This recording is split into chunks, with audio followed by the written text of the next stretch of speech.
Thomas Edison and Nikola Tesla. Surely there is no rivalry of inventors more iconic than that of these two titans of electricity. Through corporate dealings, shady practices, and campaigns of public slander, these two individuals battled it out to determine which current would prove superior, alternating or direct. A conflict which would see the final triumph of alternating current. But what if that wasn't the case? What if the current wars became an actual war? Welcome back, my students.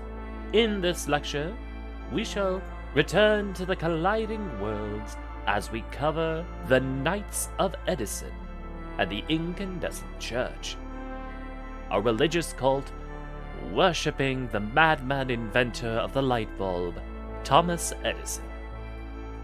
But first, let us go over how they came to be.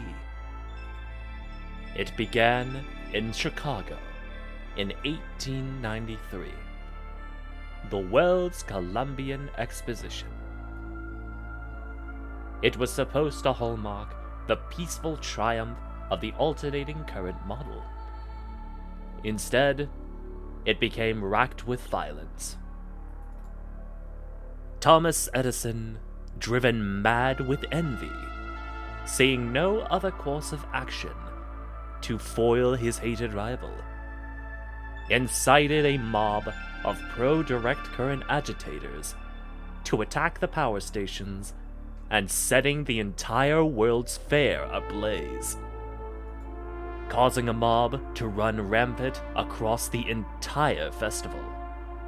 Displays were destroyed, people were trampled in the chaos, and even George Westinghouse himself was lynched by the mob. But this wanton act of violence would not go unanswered, for Tesla would manage to rally a number of electric company members and form an armed militia to counter the Edisonian mobs. This would result in a series of clashes that would tear apart cities across the American continent, each side arming themselves with even more advanced weaponry as they found themselves fighting not only each other, but the police and eventually the army as well. Edison would develop armored electric cars, battery-powered lightning guns, and even a bulky new suit of powered armor. In response, Tesla developed extremely powerful arc weaponry, capable of generating vast amounts of power, but at the risk of killing the very user. 200 years later, the United States is gone, torn apart by the electric wars. It is now split by two nations, constantly fighting.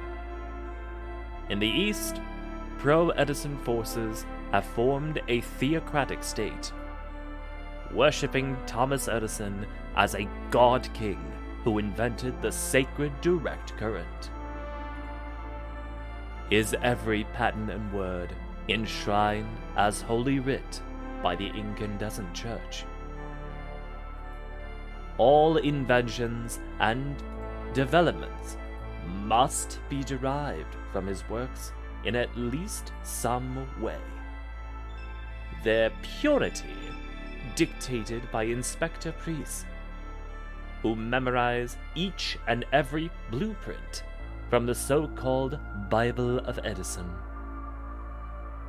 And the militant arm of this cult, the Knights of Edison, march into battle wearing newer, advanced versions of early Edisonian power armor. They fight with terrible zeal, playing hymns to the glory of Edison on their phonographs and raising the bulb banner high. They once did battle against the hated Teslites across the American Midwest, But now, their conflict has expanded. As rifts in reality begin to open and portals to different worlds appeared, the Knights of Edison charged through, eager to bring the God King's light to realms yet unknown. And that concludes this lecture. Thank you so much for coming. Your homework is to like, comment, and subscribe if you haven't done so already, and do let me know what you would like to see next. I am the World Archivist, and I hope to see you next time.